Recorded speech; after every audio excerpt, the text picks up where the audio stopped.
Mom's night out at the gun range.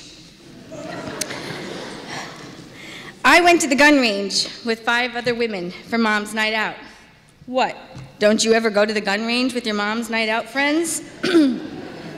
Well, for us, it was a whole new experience. I belong to Johnson County Mothers and More, who are here tonight. And we are some badass mothers. Actually, we're just a bunch of moms who like to try new things. And one of our members is in the Army Reserve, and she had the idea that we should go and shoot some guns for Mom's night out. When I got the email reminding me to RSVP for the event, I thought to myself, wow, that's crazy that Mothers and More is going to the range. A wine tasting is a wild night out for our group, so I couldn't imagine them at the gun range. I never thought I would go. I hate guns. I'm afraid of guns. I don't like to be around guns. Also, I have a sneaking suspicion that if I shoot a gun, I will probably enjoy it and want to buy a gun. Isn't it funny that they're going to the gun range? I asked my husband. You should totally go, he said. The hubs never encourages me to go to Mom's night out. You just want me to go because you think I'll like it, and then I'll let you buy a gun, I said. Pretty much, he agreed. You know what? I'm gonna go, I said, because if nothing else, maybe I'll accidentally shoot myself in the foot, and then I'll have something to write about on my blog for tomorrow. Wednesday night came, and I started to get ready to go out. I don't normally care how I dress. I usually wear my standard dress of cargos and tees, but the range got me thinking, what does one wear to ladies' night out at the gun range? Would camouflage cargos be a better choice? Maybe I could wear tweed. I'd been watching a lot of Downton Abbey, and they love to shoot in their tweed. Maybe I should wear something lighter so my black gun would stand out against my ensemble. I settled on my cargos. We met at the gun range and stood in the showroom giggling nervously. I'd never been surrounded by so many guns in my life. It freaked me out to no end to know that everyone in that room, except for the 6 of us, was packing heat. I said something about this, and my friend Joni replied, yeah, but it's not like they've got real bullets though, right? Ha! I laughed at Joni's stupid question because I knew the answer. What I didn't mention was that I knew the answer to her stupid question because I had asked the hubs the same stupid question just before I walked out the door that night. Wait, those are real bullets we're going to be shooting? I said. Of course, Jen. What else would they be? I don't know. I thought they were blanks or something. How can you hit a target with a blank? Don't be so dumb, Jen.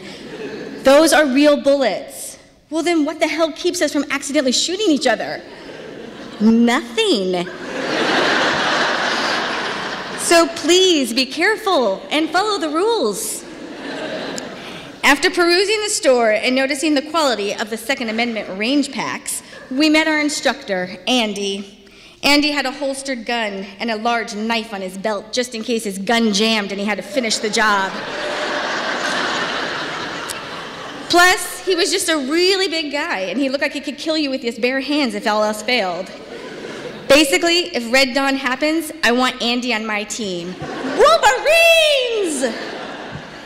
Andy took one look at our group of middle-aged minivan-driving moms and sighed deeply. Have any of you fired a weapon?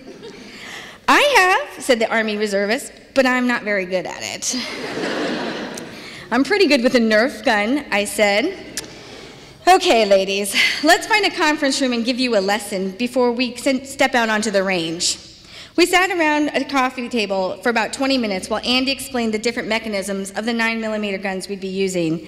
After passing an unloaded gun around the table for all of us to try handling and working, Andy decided he couldn't postpone live ammunition any longer. Do you want to put on a vest, maybe? I asked him. No, I'm not afraid of you guys. You'll do fine. But if someone shoots me, I'm going to be pissed. Andy handed us our eyes and ears, that's gun range talk, for sunglasses and earphones, our box of ammo, and took us to the range. Lock and load, mofos. Holy shit. If I had been nervous in the store surrounded by unloaded guns on display and holstered guns on people, I was terrified in the range where guns were actually firing. Andy gave us all the reassuring smile and told us, we're gonna have fun. Yay. Who's first, he asked. I'll go first, said Joni, but I just want to shoot one bullet. This is the woman who didn't know we'd shoot real bullets. You get 10 rounds, said Andy. Yeah, but I just want to shoot one. I'm just trying it. She went into her lane and loaded her magazine clip. She took her stance, knees slightly bent, leaned forward, arms slightly bent, double grip on the gun, and fired. Boom! A freaking headshot. She turned around and said, I think I'll take another shot. She gave us a smile and then turned back to her target. Boom, boom, boom. She unloaded all 10 bullets in her target's head. She looked like John McClane in Die Hard. Oh, great grouping, said Andy, giving her a high five. Who's next? Throughout the night, we all took turns until we had emptied our box of bullets. I was the worst shot. I'd like to blame it on the fact that I'm a lefty, but the truth is I couldn't get my hands to stop shaking. Every time I picked up that gun, I felt nervous and queasy. When I was in the lane and someone was firing next to me, I jumped every single time. I couldn't get over how deadly these weapons were and how I was just trusting everyone in that room not to shoot me. Even though I was the worst shot, I still killed my victim dead. Oops, I keep calling my target a victim, and Andy reminded me I should call him an assailant, otherwise that makes me crazy. I was stunned by how easy it was to hit the target. I was sure I'd be lucky if I hit the target once or twice. I only missed my victim, assailant, 2 or 3 times. The rest of the time, I gravely wounded him. By the end of the night, we were feeling like a mix of Charlie's Angels and Full Metal Jacket. It was a high, and we were a bit amped up by our success. We all took our targets home just to show our husbands they can't mess with us. In the end, we had a great time hanging out together and laughing and being badasses, and I'm glad I tried it. None of us bought a gun that night. I still have a healthy fear and respect for guns, and I still don't want one. I'm not convinced I could ever use it properly. If I was truly under attack, I'd mostly freeze up or accidentally shoot the wrong person. I posted on my Facebook that night that I was going to the range, and my brother replied, "Ladies don't shoot, ladies stab."